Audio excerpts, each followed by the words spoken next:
사람은 누구나 태어나는 순간부터 죽음을 향해서 달려가는 존재입니다. 그 모래시계라고 아시지요? 이 삼각형 이렇게 두 개를 이렇게 맞대어 놓은 것 같은 모래시계가 있어요. 그럼 위에서부터 모래가 이렇게 다 떨어지지요. 우리 인생이 마치 그런 것 같습니다. 우리 각자에게는 시간이 무한한 것이 아니라 이렇게 제한이 돼 있어요. 근데 시간이 지나면 지날수록 그 모래시계에 모래가 빠지듯이 우리의 시간도 다 지나가게 되는 거죠. 그래서 다 떨어질 때쯤 되면은 막 안타까운 마음이 드는 거죠. 근데 마치 우리 인생이 어쩌면 그렇게 모래시계와 같은지 모르겠습니다. 그렇게 떨어져 나간다는 거예요. 그러다 보니까 사람들이 마음이 조급해지기를 시작을 합니다. 나도 모르게 뛰는 거죠. 뭔가 시간이 얼마 안 남았다고 생각이 되니까 뛰면서 뭔가를 이루려고 그러는데 결국 뭔가를 이루어 놓아도 그 모래시계가 다 떨어지면 우리 인생은 끝이 나면 내가 이루어 놓은 그것이 뭔가가 되느냐 하면 그렇지 않거든요. 그래서 우리가 살면서 사실은 지금 살고 있는 이 세상보다 죽음 이후의 세상을 준비하는 것이 더 중요하지요. 우리가 사는 이 세상은 뭐 길어야 100년이지만 죽음 이후의 삶은 영원하기 때문에 그렇다는 겁니다. 근데 이런 얘기를 하면 어떤 분들은 그래요. 죽음 이후에 세상이 있는지 없는지 어떻게 합니까? 그래서 신앙생활을 하다 보면 여기서 신비한 일들, 성경에 나타나는 많은 기적적인 이야기들을 우리가 신앙생활을 하면서 기도를 통해서 경험을 하거든요. 병든 자가 고침받기도 하고 귀신 들린 자가 귀신이 쫓겨나가면서 온전하게도 되고, 이런 걸 통해서 우리가 확인하는 건 뭐냐면 이 하나님의 말씀은 어떻게 보면 터무니없는 말씀처럼 이렇게 읽혀질지 모르지만 시간이 지나면서 우리의 삶 속에서 이 신앙이 실제라고 하는 것을 우리가 경험하게 되니까 성경의 말씀은 진리입니다. 성경의 말씀은 잘 이해는 안 되더라도 결국 지나고 보면 성경의 말씀이 옳습니다. 이것을 우리가 인정하게 되는 거죠. 성경의 말씀이 옳다라고 하는 그 관점을 가지고 보니까 이 성경 말씀 속에는 죽음 이후의 세상에 대해서 굉장히 많은 이야기들을 하고 있다는 겁니다. 그래서 우리가 이 성경 말씀을 통해서 볼 때 죽음이 끝이 아닙니다. 이것을 우리는 확신 있게 얘기할 수 있다라고 하는 것이지요. 히브리서 9장 27절에도 보면 한 번 죽는 것은 사람에게 정해진 것이요 그 이후에는 심판이 있다. 사람이 죽지만 그것이 끝이 아니라는 거죠. 영원한 세계가 있다는 얘기입니다. 고린도전서 15장에도 보면 사도 바울은 얘기하기를 만약에 죽은 자의 부활이 없다라고 하면, 다만 이 세상뿐이라고 하면 우리 믿는 자들, 그리스도인이라고 하는 사람이 제일 불쌍한 사람들이다, 이렇게 얘기를 하고 있어요. 왜 불쌍하겠습니까? 아니, 있지도 않은 천국을 바라면서 그렇게 살아가니 불쌍하죠. 다 속고 사는 거지요. 봉사는 왜 해야 되고, 이 바쁜 세상 살면서 헌금은 왜 해야 되고, 교회에 모여서 하나님 존재하지도 않는데 그 하나님을 향해서 찬양한다는 것도 우습고요. 만약에 부활, 죽음 이후의 삶이 없다라고 하면 우리 믿는 그리스도인들, 매주일 와서 예배 드린다고 하는 이 그리스도인들이 가장 어리석은 자다, 이 얘기를 고린도전서 15장에서 사도 바울이 하고 있는 거예요. 사도 바울은 죽음 이후의 세상을 너무나도 분명하게 확신했기 때문에 돌에 맞고 여러 가지 고난과 핍박이 와도 그것이 오히려 자기에게 영광이 된다라고 생각을 한 거예요. 그 이유는 죽음이 끝이 아니기 때문에 그런 고백을 할 수밖에 없다라고 하는 것입니다. 예수님도 마찬가지죠. 예수님도 누가복음 16장에서 부자와 거지 나사로의 이야기를 통해서 천국과 지옥이 있다는 것을 분명하게 우리에게 얘기해 주고 있는 거예요. 그 실제하지도 않으면 예수님이 그런 말씀을 하시면서 우리를 괜히 겁먹게 하려고 그런 말씀을 하시는 것이겠습니까? 아니라는 거예요. 그 세계가 있기 때문에 분명하게 말씀을 하시는 거죠. 실제로 예수님의 메시지 중에서도 천국 복음에 관한 메시지가 얼마나 많이 있는지 모릅니다. 그런데 구원받기 위해서, 천국에 가기 위해서 어떻게 해야 된다는 걸 가르치는데 당시 유대인들이 들으면서 당황이 된 거예요. 왜냐하면 자신들이 구원받는다고 생각했던 그 길과 예수님이 말씀하시는 것이 너무나도 달랐기 때문에 그렇다는 것이요. 근데 오늘 저는 이 예수님의 성경 속에서 천국에 대한 메시지 전하시는 것을 가만히 묵상하고 돌아보게 될 때 어쩌면 예수님의 말씀에 당황했던 그 유대인들의 모습이 오늘 우리의 모습은 아닌가, 이런 생각을 하게도 됩니다. 구원에 이르는 길이라고 우리가 생각하고 있는 그 길이 있지요. 근데 어떻게 보면 그 길이 예수님께서 말씀하시는 것과 다르다는 거예요. 그래서 오늘 우리는 이렇게 살면 구원 받을 줄 알고 그렇게 살아가는데 나중에 예수님이 너 잘못 살았다 그러면 우리가 얼마나 당황스럽겠습니까? 요즘 세상 사는 것이 참 힘든 것 같아요. 많은 분들이 다 어렵다 그러고. 그래서 저는 될 수 있으면 우리 성도님들 교회 와서 좀 쉬었으면 좋겠고, 마음의 안식처가 됐으면 좋겠고, 될 수 있으면 위로의 말씀을 통해서 힘이 나게 했으면 좋겠고, 그런 말씀을 자꾸 전하려고 애를 씁니다. 근데 어느 날 문득 드는 생각이, 지금 이 세상에서 괜찮다 하는 것이 정말 괜찮은 것이 아니라고 한다면, 그 괜찮은 줄 알고 그렇게 살았는데 나중에 주님 앞에 섰더니 너 잘못 살았다 그러면 그 책임을 도대체 누가 감당해야 되는 것인가? 만약 그렇다 그러면 그저 그냥 괜찮다 하는 이 설교가 매우 위험한 설교일 수 있겠다, 이런 생각을 하게 되는 거예요. 어느 날 목사의 역할이 무엇일까? 목회는 왜 하는 것일까? 그저 교회 크게 짓고 많은 사람들을 이렇게 오게 만들고, 그리고 큰 교회로서 뭔가 좀 세상 속에 뭐를 하고 이르는 것이 어떤 목회일까? 기도하는 가운데 깨닫게 되는 분명한 한 가지가 있어요. 물론 제가 해외 선교도 많이 나가고 섬기는 일도 많이 하고 그러지만 저에게 주어진 첫 번째 사명은 다른 것이 아니더라고요. 일상 광림교회 오시는 우리 성도님들 중에 한 분도 낙오하지 않고 여러분들이 다 천국에 가서 하나님 앞에 칭찬받는 성도가 되게 하는 것이 목회자의 첫 번째 사명이라고 하는 것을 분명히 저는 깨닫게 되더라는 거예요. 그거보다 더 중요한 것은 없어요. 저에게 있어서는 우리 성도님들이 가장 중요한 제 사명이라고 하는 것입니다. 한 명이라도 낙오하면 안 된다는 거예요. 다 구원받는 자가 돼야죠. 다 하나님 앞에 칭찬받는 성도님들이 돼야죠. 오늘 우리 사랑하는 성도님도 한 명도 낙오하지 마시고 다 천국 가시기를 주님의 이름으로 축원을 드립니다. 근데 문제는 뭔가 하고 봤더니 구원을 향한 이 믿음의 여정이 쉬운 길이 아니더라는 거예요. 한번 믿으면 구원받는 거 아닙니까? 이렇게 얘기하는 분도 있어요. 옛날 다윗 왕보다 먼저 있었던 사울 왕이 어떻게 됐습니까? 하나님이 왕으로 선택했어요. 근데 사울 왕은 버려졌다 이 말이죠. 예수님의 12제자 가운데 가룟 유다가 있었어요. 가장 영광스러운 자리에 있었지만 결국은 떨어지는 자가 되고 말았어요. 성경에 보니까 처음에는 사도 바울을 돕던 그 많은 사람들 중에서도 떨어져 나간 사람들이 얼마나 많은지 모릅니다. 하나님이 버리신 것입니까? 하나님 어떻게 이렇게 사람들을 버릴 수가 있습니까? 아니요. 성경을 잘 보세요. 하나님이 버린 게 아니고 그들이 그 자리를 떠나간 거예요. 세상의 유혹 때문에 떠나고 자기 욕심 때문에 떠나고 그 자리를 떠나갔더라는 거예요. 그러고 보니까 이 구원의 길이 쉽지 않다는 거죠. 그래서 사도 바울도 빌립보서 2장 12절에 뭐라고 얘기하냐면 두렵고 떨림으로 너희 구원을 이루어라. 구원은요 어느 한 시점에 이루어지는 것이 아니라는 거예요.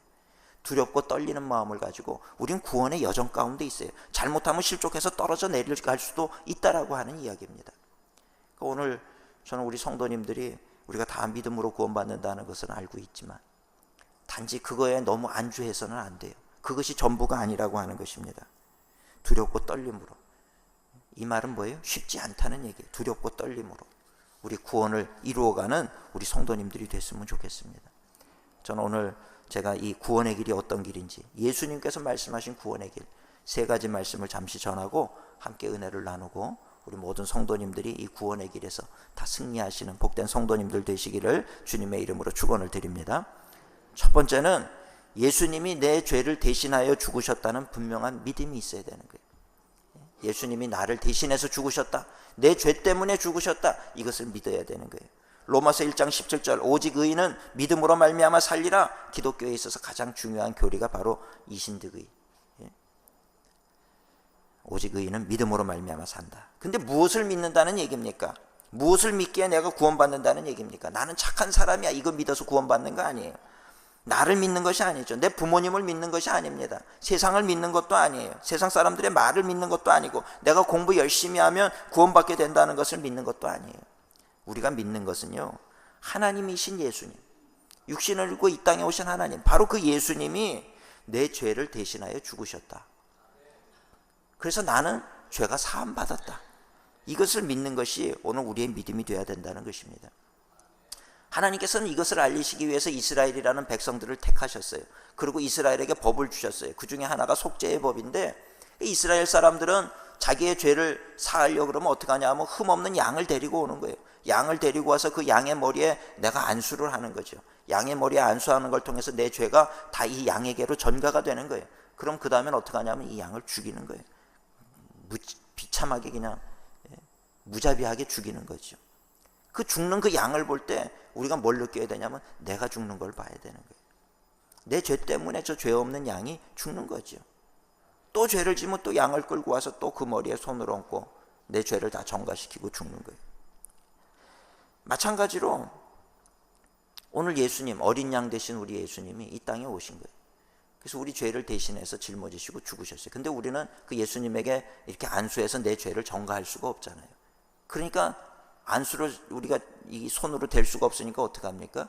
예수님이 내 죄를 다 전가 받으셨다라고 하는 것을 믿는 거죠. 그 믿음으로 우리가 믿게 될 때 예수님께서 우리의 죄를 대신하시는 것이고, 그 예수님이, 죄 없으신 예수님이 십자가에서 비참하게 무자비하게 그렇게 죽임 당하신 걸 통해서 십자가에 죽으시는 예수님을 보면서 십자가에 죽는 나를 봐야 된다는 얘기입니다.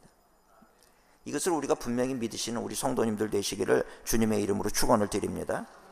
예수님의 십자가는 나와 무관한 십자가가 아니라는 거예요. 그 예수님의 십자가가 믿어질 때 우리 성도님들 어떻게 믿어지십니까? 예수님이 내 죄를 대신하여 죽으셨다는 게 믿어져야 돼요. 이게 얼마나 잔인한 일인지 몰라요. 이스라엘에서는 유월절 가까워오면 이제 그 유월절 어린 양의 그 이제 속죄의 일을 하기 위해서 집안에서 양을 길러요. 요즘에 우리 가정마다 강아지를 기르잖아요. 요즘에 강아지들이 얼마나 대우받는 세상인지 몰라요.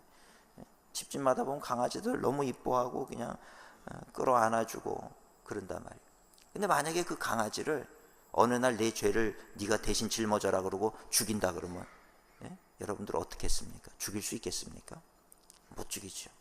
자기 자식이 죽는 것처럼 요즘은 강아지들을 사랑하시더라고요. 못 죽인단 말이에요. 이 이스라엘에서는 양을 가져다가 그 강아지를 기르듯이 집안에서 그렇게 길러요.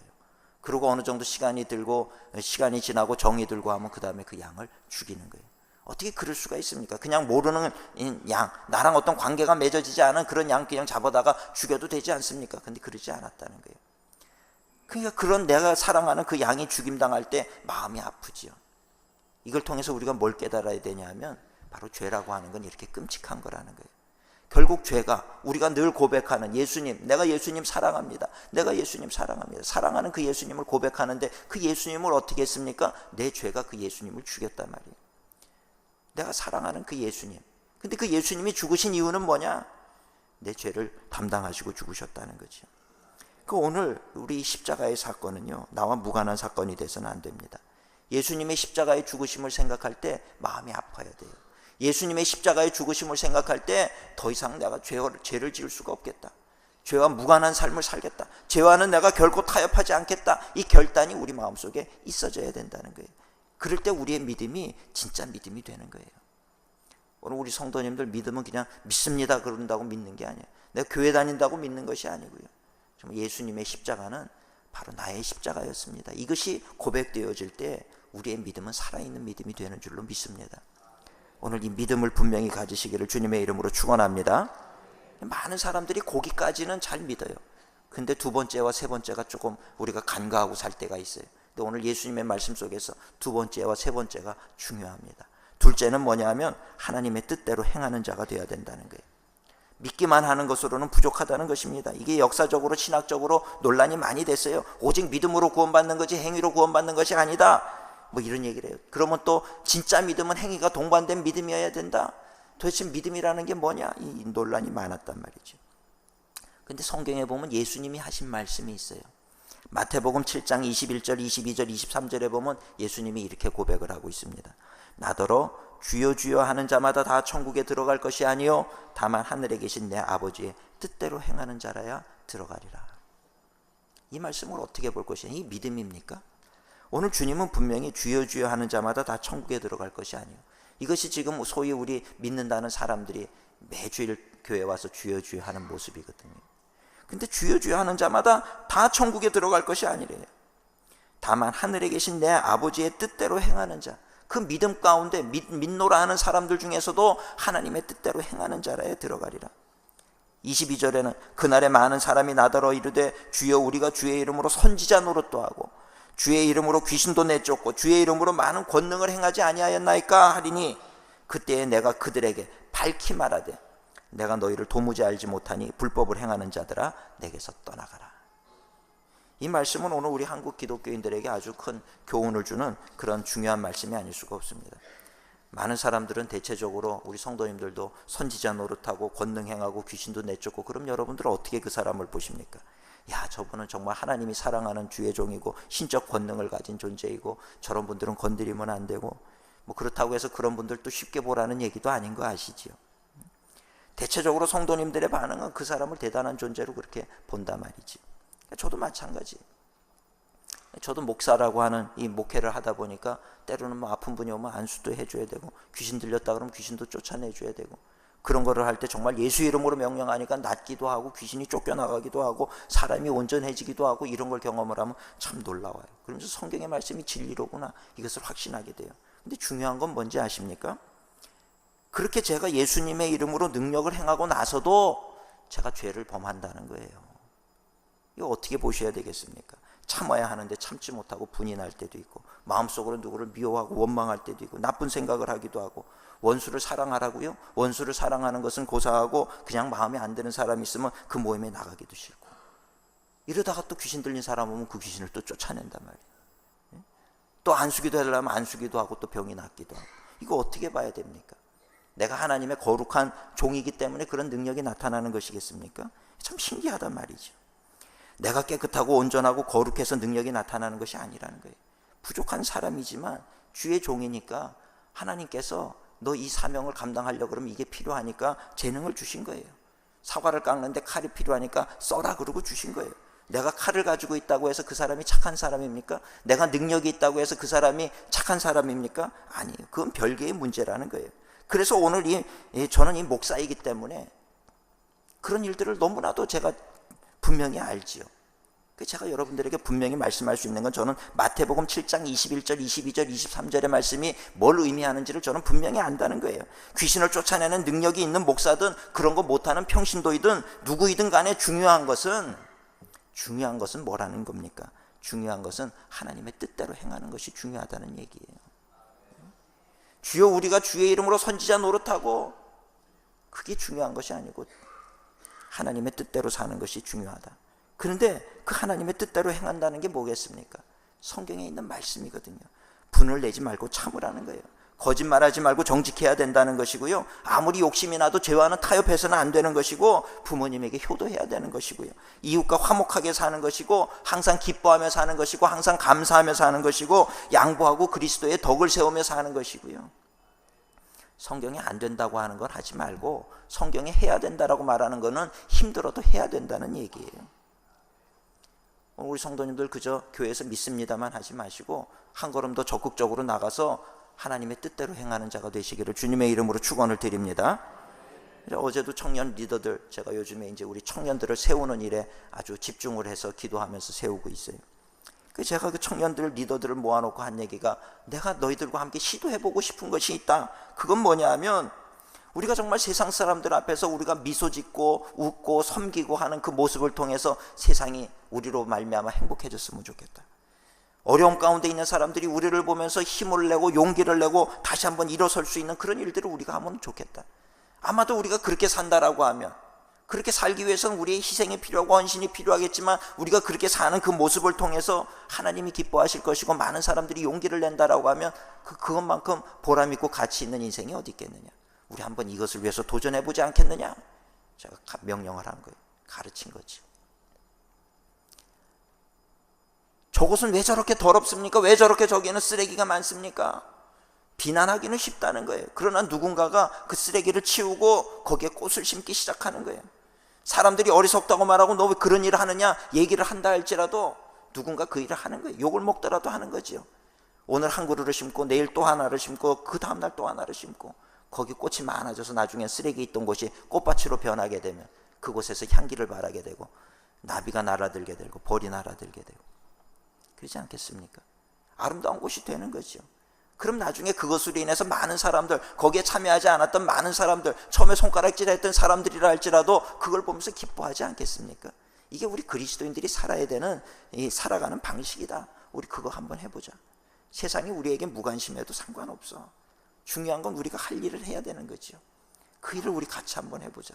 아이들의 마음속에 꿈이 생기고 소망이 생기고 비전이 생기는 것을 보게 되더라는 것입니다. 오늘 사랑하는 성도님들, 오늘 마태복음 7장에 기록된 주님의 말씀에 귀를 기울여야 돼요. 나는 지금 하나님의 뜻대로 행하고 있는가? 믿기는 하지만 거기서 멈춰 있는 것은 아닌가? 우리 더 한 걸음 더 나아가서 야고보서 4장 17절에도 보면, 사람이 선을 행할 줄 알고도 행하지 아니하면 죄라 그랬어요. 행할 줄 아는데, 그게 옳다는 거 아는데 행하지 않으면 그게 죄라는 거예요. 나쁜 것을 해서 죄가 아니고 행해야 될 것을 행하지 않으면 그게 죄라는 거예요. 우리 성도님들 믿음의 자리에만 머물러 있지 말고 한 걸음 더 나가서 하나님의 뜻대로 행하는 자가 되시기를 주님의 이름으로 축원을 드립니다. 마지막 세 번째로는 어려움 가운데 있는 사람들을 도우며 살자라고 하는 거예요. 어려움 가운데 있는 사람들을 돕고 살아야 되는 거예요. 이것도 하나님의 뜻대로 행하는 것 중에 하나지요. 근데 제가 이걸 따로 떼서 말씀드리는 것은 이 부분이 중요하기 때문에 그렇습니다. 이스라엘에 가면 어려운 사람을 돕는 기관이 있어요. 거기는 묻지도 않고 따지지도 않고 그냥 도와줘요. 어렵다 그럼 도와줘요. 뭐 어려운 사람에게 뭐 이유 물어서 뭐 하겠습니까? 밥 못 먹는 사람에게 이유 물어서 뭐 하겠어요? 밥을 주는 게 중요하죠. 이 성경의 가르침이라고 하는 것입니다. 하나님의 마음은 고아와 과부에게 있어요. 왜냐하면 이들이 약한 자들이기 때문에 그렇다는 거예요. 그래서 경건에 대해서, 거룩에 대해서 얘기할 때도 야고보서 1장 27절에 보면 이 고아와 과부를 돌보는 것과 무관하지 않아요. 야고보서 1장 27절, 하나님 아버지 앞에서 정결하고 더러움이 없는 경건은 곧 고아와 과부를 그 환난 중에 돌아보고 또 자기를 지켜 세속에 물들지 아니하는 그것이니라. 내가 세속에 물들지 아니하는 것보다 더 앞서 있는 게 뭐냐면 고아와 과부를 환난 중에 돌봐야 된다는 거예요. 그렇기 때문에 오늘 우리가 신앙생활하면서 내 신앙의 지식이 얼마나 되고 내 신앙의 연수가 얼마가 되느냐, 이거를 돌아보기보다 더 먼저 돌아봐야 되는 것은 내가 어떤 삶을 살고 있는가, 이거를 먼저 돌아볼 줄 아는 지혜가 우리에게 있어야 된다는 것입니다. 오늘 우리 성도님들 가운데 내가 살면서, 지금까지 살면서 어려움 가운데 있는 사람을 나는 얼마나 도와주었는가. 만약에 내가 도와준 사람이 없다라고 하면 우린 인생을 지금 잘못 살고 있다라고 하는 것을 알아야 된다는 거예요. 전 재산을 다 팔아서 어려운 사람을 구제하고 돕는다는 거 쉽지 않은 일이에요. 그렇게 할 수 있었으면 좋겠지만 그렇게 하는 사람들 많지 않죠. 또 그렇다고 해서 그렇게 할 수 있는 사람이 아주 없느냐? 아주 없지도 않아요. 그렇게 사는 사람들도 있어요. 대다수가 못한다는 얘기입니다. 근데 우리가 그렇게 전 재산을 팔아서 다 못한다 할지라도 작게라도 하려고 하는 그런 모습이 우리에게 있어야 된다는 거예요. 그것마저 없어서는 안 된다는 거죠. 물질이 있으면 물질로라도, 많이는 못하더라도 작게라도 도우려고 하는 마음이 있어야 되는 것이고, 그것이 없으면 봉사라도 어떻게 해서든지 어려운 이웃을 돌보려고 하는 그런 마음을 적어도 우리가 그리스도인이라고 하면 가지고 살아야 된다는 얘기입니다. 올해 저희 교회 목표가 여기 있는 대로 줄이고 목마른 자들과 함께하는 교회입니다. 마태복음 25장 말씀이죠. 이 말씀을 묵상하는 가운데 우리가 신앙생활하면서 가장 중요한 것 중에 하나가 바로 이 어려운 사람들을 돕는 것이라는 거예요. 우리는 가난한 사람 볼 때 나와 무관심한 사람, 무관심하게 관계없는 사람으로 그렇게 보고 우리가 지나칠 때가 많은데 그래서는 안 된다는 거예요. 오늘 마태복음 25장 31절부터 보면 주님은 뭐라 그러시냐면요, 그렇게 지나친 그 사람들이 바로 나였다라고 얘기를 하는 거예요. 줄이고 목마른 자 외면하면 안 된다는 거예요. 예수님이라고 생각하고 대접을 해야 된다는 거예요. 아주 벌써 오래된 일이죠. 우리가 잘 아는 그 한때 교회마다 다니면서 간증을 하셨던 손종수 권사님이라는 분 혹시 기억나십니까? 나중에 목사님이 되셨어요. 이분 간증을 제가 너무나도 아주 은혜스럽게 들었던 기억이 나요. 아직까지도, 오래전이지만 아직까지도 제 머릿속에 박혀있는 한마디 말씀이 있어요. 이분이 공부를 참 못했는데, 그런데 정말 끝에서 380등이면 480명 중에 380등을 할 정도로 끝에 있던 분이었는데 서울대 의대를 들어가셨단 말이에요. 그리고 하는 일마다 하나님께서 도우셔서 잘 되게 만드시고, 왜 나에게 이런 은혜를 주시는가 가만히 생각을 했더니 어렸을 때 어머니가, 그때는 구걸하는 거지들이 많았잖아요. 구걸하는 거지들이 왔는데 종수야 저분 목욕시켜드려라 그래가지고 집에서 다라이에다 따뜻한 물을 받아가지고 그분이 이렇게 하는데 옷을 벗기려는데 냄새가 나가지고 자기가 막대기 가지고 이렇게 옷을 벗겼다는 거예요. 막대기 가지고 이렇게 옷을 벗기고 물도 그냥 건성건성 끼얹어주고 그랬다는 거예요. 나중에 보니까 기도 중에 보여주시는데 그분이 바로 예수님인 것을 자기가 봤다는 거예요. 그러니까 자기가 모르고 그랬는데 그게 바로 예수님을 대접하는 것처럼 이 마태복음 25장의 말씀이 체험이 된 거죠. 그걸로 인해서 예수님께서 그분을 축복하셨다. 이 말씀이 제가 너무 오래전에 들은 말씀인데도 불구하고 아직까지 제 머릿속에 그게 박혀 있는 거예요. 아마 우리들 여기 있는 모두는요, 저를 비롯해서 우리 모든 사람은 다 하늘나라 심판대 앞에 언젠가는 서게 돼요. 그때 마태복음 25장에 보면 양인 사람들은 오른편, 염소인 사람들은 왼편, 이렇게 나누는 거예요. 근데 하나님께서 우리를 보시면서 너는 왼편, 그럼 우리가 당황이 되겠죠. 그죠? 마태복음 25장 41절에 보면 이런 말씀이 있어요. 저는 이 말씀을 읽을 때마다 어쩜 이 말씀이 우리에게 하시는 말씀이 아닐까, 이런 생각을 하게 됩니다. 41절 보면 또 왼편에 있는 자들에게 이르시되 저주를 받은 자들아 나를 떠나 마귀와 그 사자들을 위하여 예비된 영원한 불에 들어가라. 참 무섭죠. 예? 마태복음 25장 41절의 말씀입니다. 그때 왜 그렇습니까? 왜 우리가 염소여야 됩니까? 왜 우리가, 주님 우리가 왜 염소여야 됩니까? 이렇게 묻겠죠. 42절부터 그 이유가 있어요. 내가 줄일 때에 너희가 먹을 것을 주지 아니하였고 목마를 때에 마시게 하지 아니하였고 나그네 되었을 때 영접하지 아니하였고 헐벗었을 때에 옷 입히지 아니하였고 병들었을 때와 옥에 갇혔을 때에 돌보지 아니하였느니라 하시니 그들이 대답하여 이르되 주여 우리가 어느 때에 주께서 줄이신 것이나 목마른 것이나 나그네 되신 것이나 헐벗은 것이나 병드신 것이나 옥에 갇히신 것을 보고 공양하지 아니하더이까. 이에 임금이 대답하여 이르시되 내가 진실로 너에게 이르노니 이 지극히 작은 자 하나에게 하지 아니한 것이 곧 내게 하지 아니한 것이니라. 참 무서운 얘기죠. 우리 성도님들, 내가 정말 사는 게 아무리 힘들어도 우리 주변에 어려운 자가 있으면 그들을 돌볼 수 있는 그런 마음의 여유가 있어야 된다는 거예요.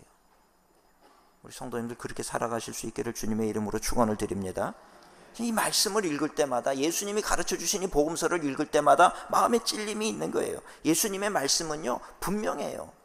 철학적인 얘기도 아니에요. 명명백백한 얘기입니다. 다르게 해석할 수도 없어요. 오해할 수도 없는 말씀이에요. 그렇게 하라고 그러잖아요.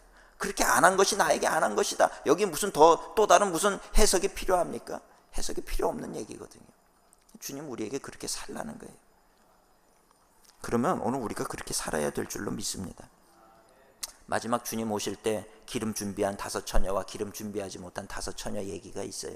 근데 우리는 이 말씀을 볼 때마다 기름 준비한 5 처녀는 성령으로 충만한 사람을 얘기한다 얘기를 해요. 근데 성경 말씀을 가만히 읽어보면 기름 준비한다는 건 뭐냐? 꼭 기름이라고 표현을 했기 때문에 성령이랑 이렇게 연관을 짓지만 사실 우리가 주님 오실 때 준비되어 있어야 되는 부분은 바로 이런 부분이라는 거예요. 하나님의 말씀, 하나님의 뜻대로 내가 살았느냐? 이것이 오늘 우리가 준비되어 있느냐 아니냐를 결정하는 중요한 근거가 된다라고 하는 것을 오늘 우리는 알아야 된다는 것입니다. 오늘 우리 사랑하는 성도님들, 구원에 이르는 길은 결코 쉽지 않은 것 같아요. 그 배경에는 마귀 사탄의 움켜짐이 있기 때문에 그렇습니다.